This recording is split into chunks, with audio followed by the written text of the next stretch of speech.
Good morning, precious people. Here we are together. Let's start another fresh day. Take a deep breath with me and let's check in with ourselves.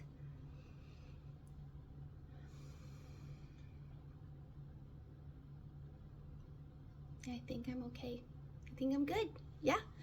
I mean, if you do I think it's called a body scan, you breathe in. Typically, you can hold it, or that's called box breathing, I think. Breathe in, just let it all out, and then you can kind of scan yourself from head to toe. I know I personally hold tension in my neck up here, and sometimes I'll feel something in my chest if I'm worried or something. I can feel it. Physically, your body responds to your emotions, so that's what that is for. Just know you are irreplaceable with your own unique experiences, wisdom, and light to bring into the world. Whether you're sipping your first cup of coffee, I have my Oswald cup today, or it's actually for my husband, he loves Oswald. Whether you're sipping your first cup of coffee, easing into your morning routine, or you're already hard at work, I'm grateful that you're here with me. Whether, oops, I just did that. Today is a gift, a brand new page filled with possibility. Let's open it with kindness and curiosity. Nom, nom, nom. While we chat, let's remember that we're still growing and learning. So grab your favorite mug and let's welcome this day with open hearts and gratitude, because every morning is a chance to learn a little more. I'm so happy you're here. Oops, I made a mess. See, already off to a great start. That's okay. Well, I have something kind of interesting to talk about today. I was trying to search. I only did one news story last week with so far with my live streams and blogs here. And so I went to Google and I was like, show me some positive, good, uplifting stories, things that are happening. And a lot of them were things that I was like, I had to tell the AI assistant, I'm like, I don't really care about that kind of thing. And then I'm like, well, maybe show me some more scientific sort of stuff. And so it mentioned nuclear fusion, and I was like, oh yeah, I remember something just happened with that recently, but it was almost a year ago. So it was pulling up some news that was, some huge breakthroughs. And it was last year in April that some of these huge breakthroughs were made. So I was like, yeah, I want to talk about that. So, nuclear fusion is important because whoever controls power and energy controls our lives. We are really dependent, especially, maybe homesteaders or people who are living out on a farm who can generate their own electricity and grow their own food. They're not as dependent on electricity and energy production as most of us who are living in cities, and we depend on it a lot. I know here in Florida, when a hurricane comes through and it knocks out your power, it's like your food's going bad, your house gets super hot and muggy. So I guess it's more convenience, but then you can't charge or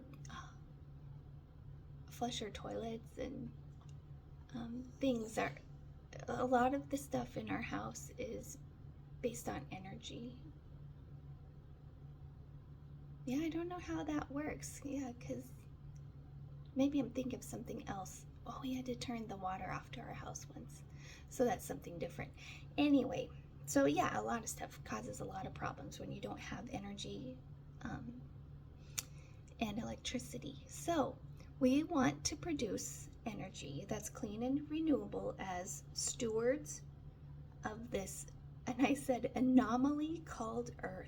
This Earth is a miracle, you guys. I don't know if you've studied what the Goldilocks zone is in our solar system, but if our Earth was a little closer to the sun, further from the sun, if it didn't have its magnetosphere, if it didn't, I mean, missing one little thing, and this Earth wouldn't sustain life. So it's a miracle. It's amazing, and this is our one place to live in our solar system. So I believe as a steward, we take care of it. So we want to try to figure out a good way to produce the energy we need to live our lives and to grow as a civilization, but also take care of our environment at the same time. And I think, personally, I think nuclear fusion seems to be a good way to do that. You all know the sun, and I don't know if you've heard that song by They Might Be Giants. I put here, the sun is a big atom smashing machine, and because that's what the sun is, just huge. It's so huge, it falls in on its own weight, and it's like crushing itself over and over. And as far as I know, we don't know what's going on underneath the surface of the sun. We can just view what we see. Kind of like the Earth, we have all these different layers. I believe the sun also has all these different layers. But what we can see is nuclear fusion happening on the sun.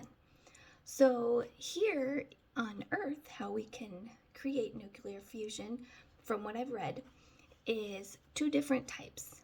One is a magnetic confinement and one is inertial confinement. So with the magnetic confinement, I believe it's called a tokamak, is a donut-shaped magnet that uses magnetic fields to contain superheated plasma.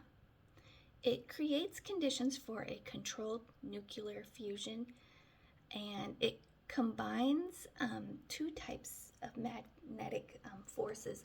So like, say it's a big donut. So the long way around is a magnetic circuit, I guess, and then a skinny way around, like the ring of the donut, is a short way, and somehow that can contain this plasma. So the magnetic fields form a twisted, stable magnetic cage. It smashes and heats that hydrogen. So in order for nuclear fusion to send off energy, it changes hydrogen into helium, and that's also something I learned from that song. Then the other type of nuclear fusion is inertial confinement fusion. So what I've seen, and it's the tiniest little pellet that they've done it with, this little tiny pellet of hydrogen. They direct lasers on a confined substance and heat it up so fast and so hot, so instead of it blowing apart, it actually turns into a helium in that confined space, and that produces energy. Now, they measure this energy in something that's called Q psi. So it's like a big letter Q and then SCI, little subtext. So Q psi, all of us growing up, we learned that energy can't be created or destroyed. It's just transferred from one substance or form to another. So like your engine running your wheels, well, you don't get as much energy out of the engine as you put in the engine with the fuel and the firing of the pistons and things, because it's some of that energy is lost in friction, the tires running against the road, things like that. So there's energy in does equal energy out, but sometimes it's like lost through heat or friction or things like that. You can't like direct it. So this is a good way to direct that energy. So the Q psi is an equation. It's a division. No, I mean, it's a, what do you call a fraction? So the top one is an energy input in, and it's divided by the energy output. So if Q psi is 1, the number 1, it means the amount of energy put in is equal to the amount of energy that is produced. So until 2022, Q psi and all this nuclear fusion research that's been going on since the 70s hasn't gone over the number 1. They couldn't get it, the input, to be less than the output until 2022. Then it says Lawrence Livermore National Laboratory achieved record energy outputs, reaching a scientific energy gain. Oh, sorry. This is actually what happened last year. In 2022, I think they got up to 1.5 something or 1.4 something. So putting so much energy in created that much energy plus like 50% more. Last year, what I was just saying about the Lawrence Livermore National Laboratory, they were able to get that up to 4.13, 4 times as much energy output than input. That is an amazing feat. That was great. And I guess another breakthrough that they have had in nuclear fusion is that now it can be sustained longer, because with that superheat, it just hasn't been sustainable. Like, they can do bursts of this energy. So they're making progress still. I mean, what is this? So 1970, so 56 years ago, they've been working on this, and a huge breakthrough last year. But what I was thinking when I was reading this story, it had me think of something I saw of Scott Adams. Of course, everything in my life kind of clicks with something I heard him say, but there was an interview he did quite a while ago. It was at the Hoover Institution, and it was an Uncommon Knowledge podcast, and they were interviewing Scott Adams. He was saying how his life arc, like what would be the perfect life arc, what he was aiming for, and I believe he really achieved this. He said, "I like to describe a perfect life this way. We're born selfish. A baby can't do anything, right? You have to do something for it. Kids are still selfish, but they're learning to do a few things. You've changed a little bit. You're giving more than you're taking, but you're somewhere in the middle. And by the time you're my age, if you've done everything right and you have enough for yourself, you've done what you needed to do. And finally, you can be mostly a giver." So a little baby takes everything. They can't give anything. Children, yeah, they can do chores. They can start interacting with the peers, thinking, adding to the conversation, being useful. Your adult life, you're then taking care of your family, you're producing at work. And then when you get to near retirement age, I think is when he was talking here, you can start giving back. Let's see. Finally, you can be mostly a giver, not in need. So that was always the life arc that I've pursued. Start perfectly selfish, and on your last day, give it all away. Literally, you die, your estate is gone, and by then you should have given all your wisdom, anything you could contribute. So I'm at that stage in my life where that means more to me than money. So he got to the place in his life where giving back was all he wanted to do. And I think that is a perfect life arc. Absolutely, he had it. And that had me, I was thinking both of those with the nuclear fusion, where the energy coming in is less than the energy coming out. What what you consume, what you bring in, what you're absorbing is less than what you're giving, what you're producing. So I do believe that was really good. I can't remember what year that was in,